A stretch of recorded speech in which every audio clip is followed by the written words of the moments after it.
আরে তোমরা চলে এসেছো। আমি এই ট্রেনের জার্নির মজা নিতে নিতে একটু শুয়ে পড়েছিলাম। আমরা এখন আছি কুলিক এক্সপ্রেসে আর যাচ্ছি মা তারার কাছে, তারাপীঠে। ট্রেনটা হাওড়া থেকে ছেড়েছিল সকাল 8:55 কিন্তু ট্রেন প্রায় 45 মিনিট লেটে চলছে। তারই মাঝে আমরা দুজন মিলে বেশ কিছুক্ষণ আনন্দে গল্প করে কাটিয়েছি। আর ওদিকে মেয়ে আমার ঠাম্মির কাছে বসে নিজের আনন্দ বাইরের দৃশ্য দেখছে আর খেলা করছে। রামপুরহাট পৌঁছানোর কথা ছিল প্রায় 12:30 নাগাদ, কিন্তু লেট করে আমরা পৌঁছেছিলাম প্রায় 1:10 নাগাদ।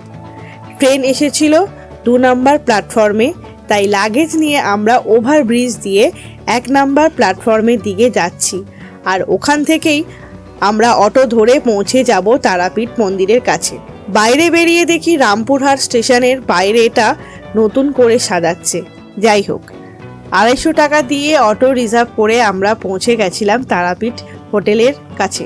এই বিষয় নিয়ে আসবো পরের পর্বে। আপনারা সাবস্ক্রাইব করে সঙ্গে থাকুন।